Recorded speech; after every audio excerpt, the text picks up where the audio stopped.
This is a presentation on the nature of evaluative research for the human services. I'm Reggie York, professor at the University of North Carolina, Wilmington. Let me talk a little bit about what this presentation is about. A number of questions posed here. What evaluation research is. Number two, how evaluation research contributes to the advancement of human services. Number three, how evaluation research for the human services differs from other kinds of research, and the basic phases of evaluative research and key issues to be addressed in each phase. One of the outcomes I hope will be one of the major outcomes of this presentation is for you to get a sense of the interconnections of the different parts of evaluation research, as well as the basic question of what it is. Let's talk first of all now about what is evaluation research.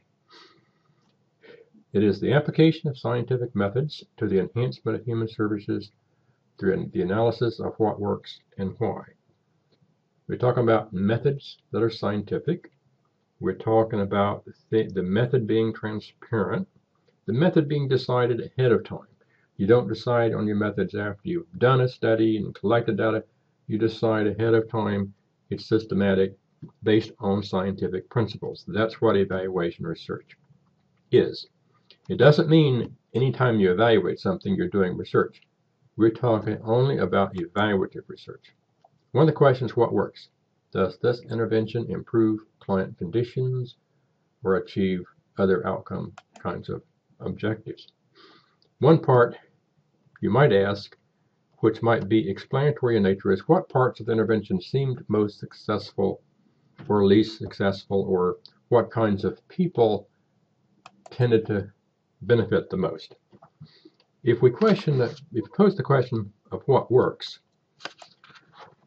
this refers to the evaluation of a selected outcome in regard to a selected intervention. It is not the evaluation of process. It's not an evaluation of what you did, but it is an evaluation of what you achieved for the client of your system. Examples of evaluative research questions would be, does the refugee resettlement program achieve self-sufficiency for immigrants? Does the parent education program improve parenting skills of parents confirmed for child abuse or neglect? Or does case management service prevent out-of-home placements for disabled senior citizens? You'll notice all of these refer to benefits for the client, not services to be delivered. Each has a service, an outcome, and a population. Each of these questions has these three things because they are evaluative research questions. The question of why, which does place this a little bit in the category of explanatory research rather than evaluative research, but it has an evaluation as a part of it, so it's evaluative research in a general sense. One would be, do clients who participate in certain components of the service achieve better outcomes than those who do not participate in this particular component?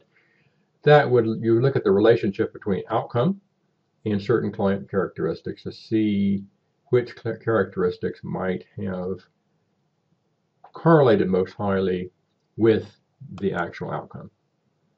So those are some of the kinds of things that you're talking about when you're thinking about the why. But we will focus in this presentation primarily on the question of what works, rather than the question of why. What does evaluation research contribute? Knowing what works helps with the success of our services and our ability to address accountability questions. It helps us know what's working and how well it is working and what we might need to focus more attention on in order to be better at what we do. A big factor, of course, is accountability. I would say accountability has been the biggest new thing in human services for the past, I'd say, generation, you might say. We can help to design better services by knowing more about how well things are working. Types of research, let's talk about several types. Descriptive research is research that describes. It describes one variable at a time. The proportion of our clients who are male, the mean age of our clients, and so forth. That's descriptive research. It just simply describes one variable at a time. Explanatory research examines relationships between variables because we believe one might explain another. Evaluative research is the evaluation of an intervention. Therefore, there must be an intervention in order for it to be an evaluative research study.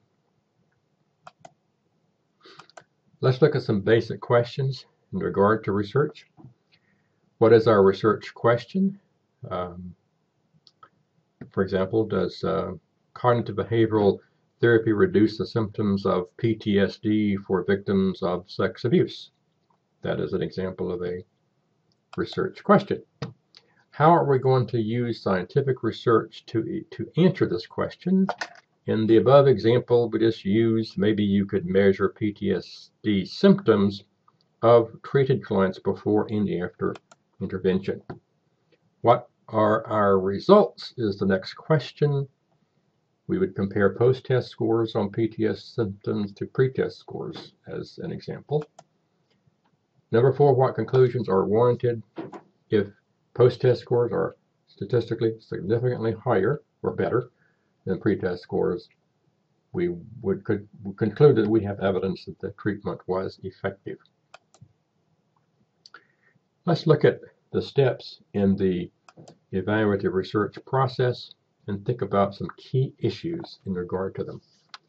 Number 1, what is the evaluative research question? The issue here, what variables must we measure? Let me give you an example, 2 examples, that is to say. Here is a research question I want you to ponder. Does ergotherapy help men to connect with their inner space and achieve integration of the parts of their essential selves?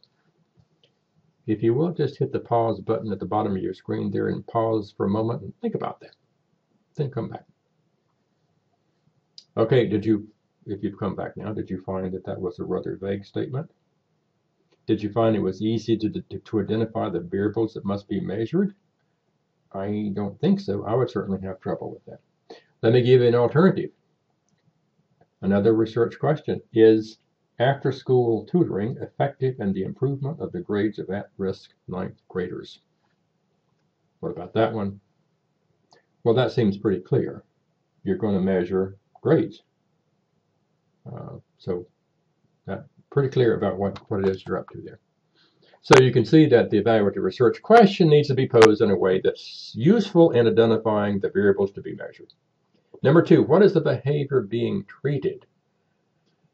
A big issue there is how does our definition guide our measurement of progress? Let me give you 2 definitions of depression. Definition A, depression means being down in the dumps. How good is that one? Okay, let me give an improvement now.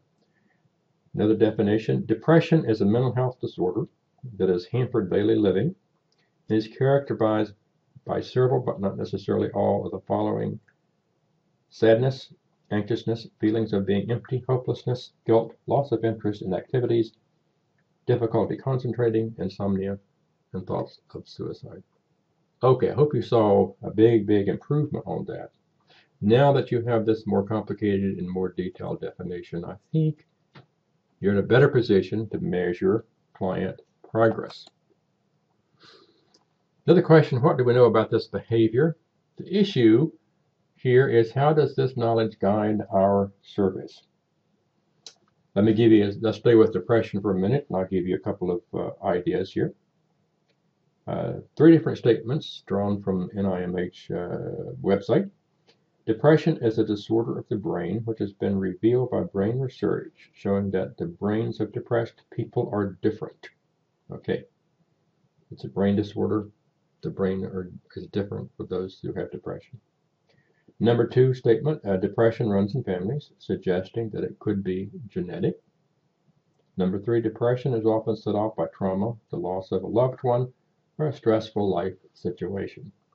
Okay, the fact that it's a disorder of the brain might suggest that some kind of drugs might be useful, psychotropic drugs, in treatment. The fact that it runs in families suggesting it's genetic is not much you can do anything about. But the last one is something you might use as guide for intervention when you think of it as something set off by trauma, stressful life situations, and things of that nature. So now this provides some information with regard to the nature of this condition so as to improve your ability to find a solution. If you find research showing that depressed people often have distorted thinking, then an intervention like CBT might be useful in its treatment because cognitive behavioral therapy addresses thinking patterns. Another question, what is the service? The issue, does our description facilitate replication? Let me give you 2 examples. The Hopefulness program includes counseling. Okay, let's improve on that. The Hopefulness program entails hourly counseling sessions given weekly for a typical episode of service of 6 weeks. Now we know a little bit more about the nature of this particular service. By the way, in regard to that service, you need more about also about the model that guides it to give good information about it, but I'm just being brief here. Number 5, what is the evidence about this service does? And so obviously evidence about what works should be useful in deciding what approach you want to take. Number 6, what research methods will we use? What kind of sample will we have? How will we measure client progress? What kind of design will we employ? Those are all focused on the issue, are our methods a fair test of the service?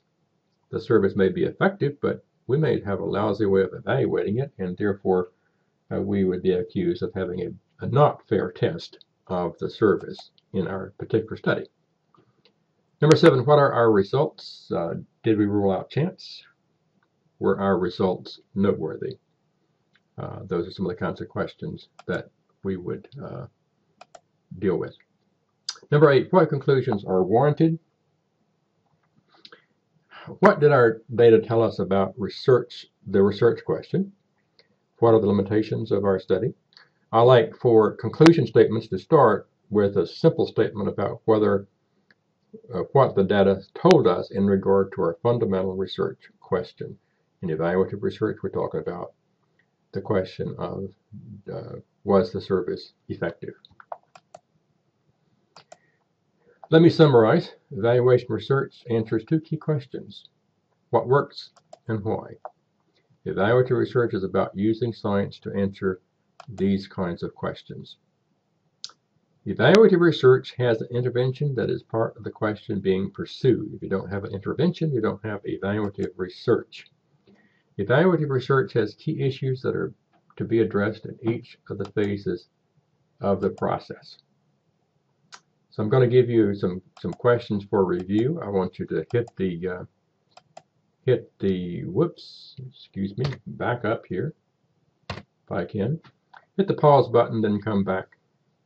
Answer these questions, then come back and I'll answer them for you. Okay, question number 1. What distinguishes evaluative research? B, it has an intervention. That's what distinguishes it. Number 2, what is missing from this description? The description says our research question is support group effective in improving self-esteem for our clients? We measured self-esteem this way. We concluded that group was effective. Well, what's missing there are the results.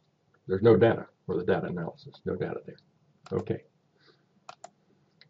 Let's stop a moment and look at this one, and I'll answer it. Hit the pause button.